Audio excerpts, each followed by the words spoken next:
नमस्कार। यति बेला फेरि पनि हामी रेसुङ्गाको शिरमा अवस्थित पीठहरूमा छौँ। अनि यहाँ चाहिँ तपाईँको शशिधर स्वामी र लक्ष्मीनारायण यिनी चाहिँ पाउछर हुन्छ मरासिनी गोत्र हुन् यिनी।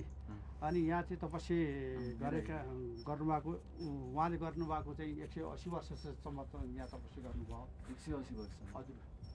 अनि आफ्नो झोलाको भेटीबाट उहाँले आफ्नो यो एउटा विष्णुपातिका यो बनाउनु भयो हो।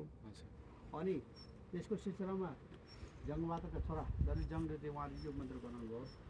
यिनी पहिला यहाँ बाउ हो अनि छोरा यिनी धनञ्जय गोत्रका यिनी अर्घाँचीको पाणिनी भन्ने ठाउँमा चाहिँ जन्मनु भएको। अनि उहाँ चाहिँ रेसुङ्गाको तपस्या गरेर बस्नुभएको यहाँहरू।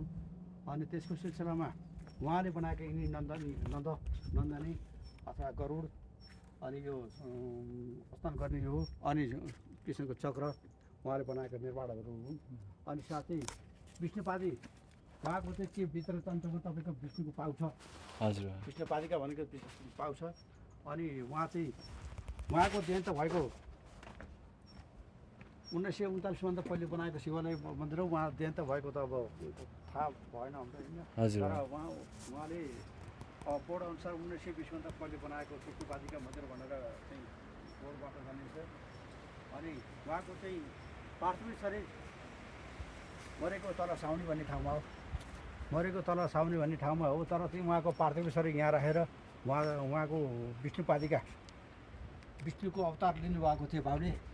अनि छोराले फेरि शिवजीको अवतार लिएको हुनाले यता विष्णुको यता छोराको त्यही छातीमाथि उहाँको त शिवजीको मूर्तिहरू राखिएछ।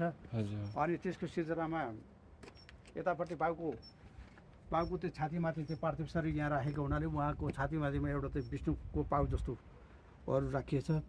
अनि त्यसमा यहाँ चाहिँ पूजाआजा भन्दा पनि अब त साउनभरि मेला लाग्छ।